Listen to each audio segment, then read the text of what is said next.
Hello everybody and welcome back to the channel. My name is Invin. Today I wanted to bring you guys my starter guide for New World and what I'm going to be doing when the game actually launches. I'm going to give you guys some tips and tricks on some of the best things that you can do to optimize your start so that you can get ahead of the competition and hopefully onto a few of those main story quests a little bit quicker than everybody else, so you're not caught up in that pile-up for the first few days where everybody's trying to do the same quests, killing the same mobs, all that kind of thing.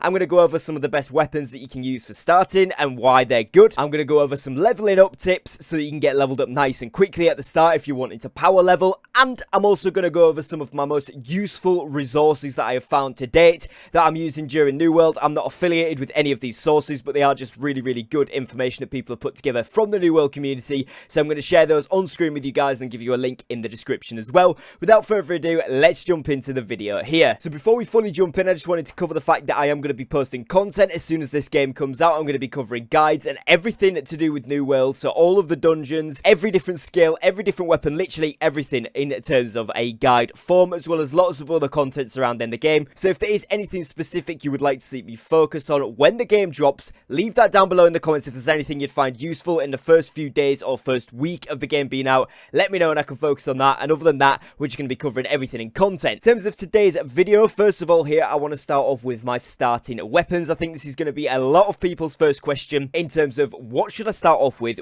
weapons in New World. Well, there's a ton of weapons, and essentially you want to go for whatever you actually want to run, whatever's fun for you, and whatever you're going to be using for your role. So if you're going tank, you're obviously going to want the sword and shield. If you're going healer, you're obviously going to want the life staff, and then if you DPS, pretty much anything in between, right? But there is certain weapons that are really going to help you in terms of getting things done more quickly and more efficiently when you are first starting in New World until you've got some levels under your belt. So if you're not too bothered about diving straight in with your primary weapon that you want to rock with for the rest of the game, and you're happy to kind of wait it out for the first 20-30 levels, just leveling up with some better leveling weapons, then I would definitely recommend the hatchet. Now the reason I'd recommend the hatchet is for the berserk passive skill that it has. So you activate the berserk skill, it has a healing passive, damage reduction passive, movement speed increase by like 15-20%. So it's a really good skill to have on because it allows you to move around quicker, allows you to evade people if you're trying to PvP quest, it allows you to catch people up in PvP, it allows you to get away from mobs in PvE. It's really good for making you be able to have that self-heal every 5 seconds. You get 3 ticks of healing with it because it lasts 15 seconds in total, and it's a really good ability because essentially means you've got a lot more self-sustain. In other words, you can do all of the content that you would need to do solo, so you're not having to wait for other people. Majority of the stuff you're going to just be able to fly through with this self-heal, and it gives you a damage buff as well if you level it up, so it's a really good ability to have. And then you further down the line, you can get an invincibility. Basically, if you die, you've got 3 seconds of invulnerability with the hatchet as well as one of like the ultimate passives there, the ultimate passive on the left berserker tree there, and you're able to then just basically stay alive. So you can always get that thrown on as well if you are doing some particularly hard content, or you're finding yourself taking a bit too much damage in those expeditions.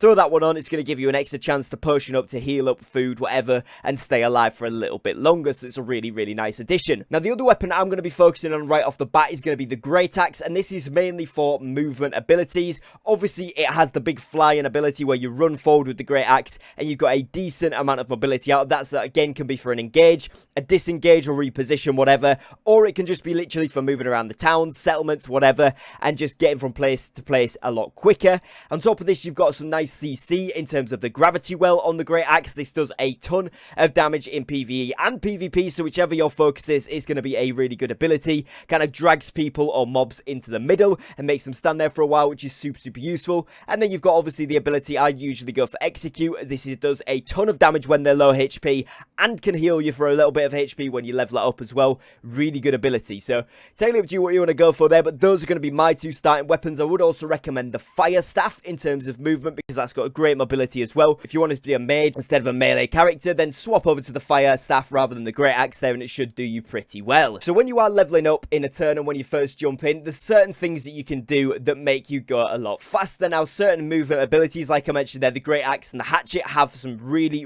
good movement abilities, as does the bow. When you actually dodge with that, you get a speed boost.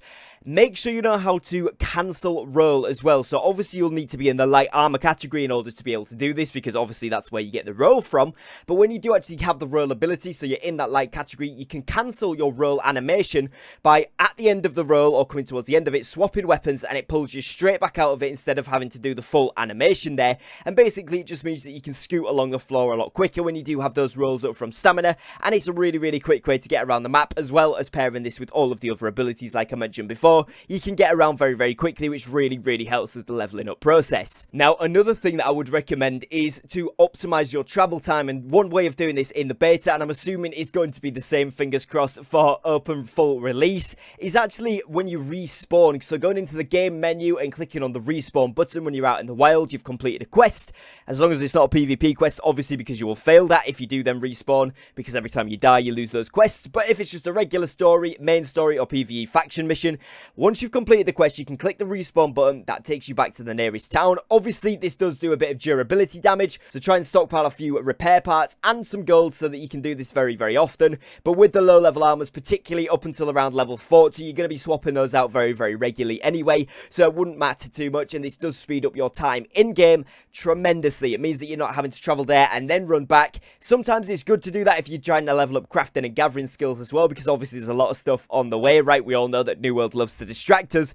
so there is a lot of stuff you can gather on the way. You can use it as a double leveling method that way, but if you're solely focused on questing and getting XP through questing, you're going to want to make sure that you make use of the respawn feature. As well as this, early on, try to use some of the weapons, like I said there, that have the movement abilities. Even if you're not wanting to focus on them later on in the game, try and pick a weapon from the relative category, so that when you're leveling up your stats through the attributes page, it's making sense. So for example, if you're wanting to be a fire staff user in the end, you might not necessarily want the movement ability, but I would take it whilst you are leveling, as it's really going to help you to be able to get around the map faster. Same with like the great axe, taking that movement ability is really going to help, even if by the end of it you don't want to use that ability, or you would rather use a different strength weapon.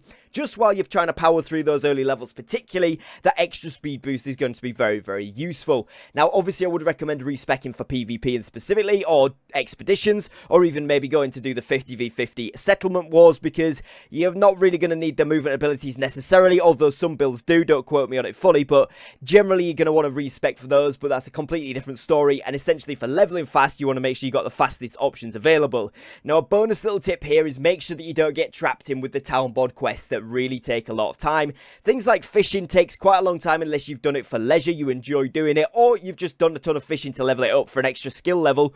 Then you might have some of the things required for these quests already done, but if you don't, these generally take quite a long time, so it's worth just waiting and cancelling that quest, re-rolling, doing some of the other ones and coming back to it, because that is going to take you a much longer time, unless you're prepared to buy stuff off of the market. Of course that does take a lot less time, but then again it is costing you gold. Entirely up to you how you want to do it, but just don't try and fall into the time-lapse traps of these quests. You want to be getting these done as quickly and efficiently as possible. So finally, I want to talk to you guys about some of the resources from New World that I have been using during the closed beta and will be using on launch. Like I said at the beginning, I'm not affiliated with any of these, and as far as I'm aware, none of these are affiliated with Amazon Game Studios officially, so they're all sort of community-made projects. But some of these resources are actually really well made, and I think that it's going to be very beneficial to share these with you guys. So the first one you guys will see on screen here is something called worldforge.gg. Now this one is essentially where you can go on, you can make a different build, you can go through all of the attribute points for all of the different weapons, as well as your player attribute points,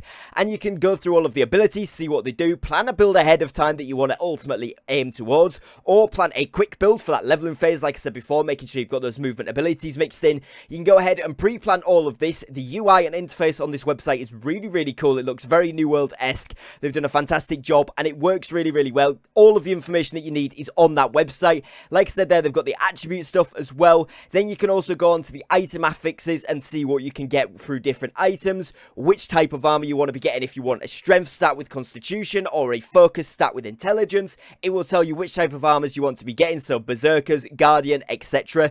And it also goes over where the dungeon entrances are, fast travel points, types of monsters and their weaknesses, and all manner of other good stuff as well. So it's a really useful source. Now the second one you're going to be seeing here is actually the New World interactive maps from Map Genie, and this one is basically a really high quality map of New World. It'll tell you where all of the stuff is on the map. You can go ahead and use the filters on the left hand side. I'd recommend turning off most POIs and stuff, because the map can be quite cluttered to start with, but you can turn on certain things. So if you're going, for example, looking for hemp, you can just click on the hemp tab on the left hand side. It will show you where all of the hemp is in that area, or on all areas of the map. So then you can go ahead and choose the most concentrated area to go around and power level up your gathering, for example, on that one. Same with iron mining or any of the other ones. Same with the bosses, elite zones, chests, all of that good stuff is all really, really detailed on the map. And again, this looks great. So someone's done a really, really good job of this one. And again, I've got no affiliation with these. They're just brilliant resources, so go ahead and check them out. Now, the final one here is going to actually be from a Reddit post. Now, this guy has put this one on, and it's from a person named Perform. So thank you very much, Perform, for putting these on the Reddit.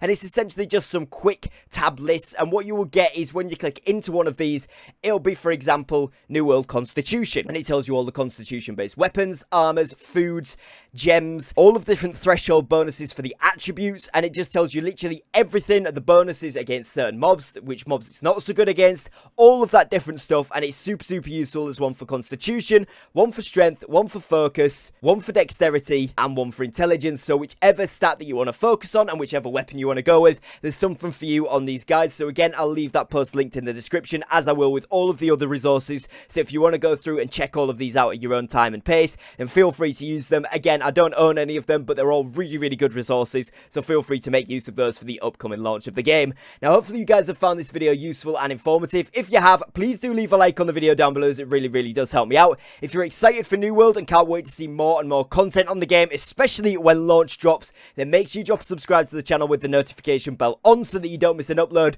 I'm going to be covering everything to do with this game, and I'd love to have you guys involved with that. Like I said before at the beginning of this video, if you've got any suggestions of things you would like to see specifically in the first week or two of New World, things that you'd really like to get on top of as soon as the game comes out, let me know in the comments down below, as I'll be sure to focus up on some of those suggestions from down below. And other than that, as always, thank you very much for watching, take care, and peace.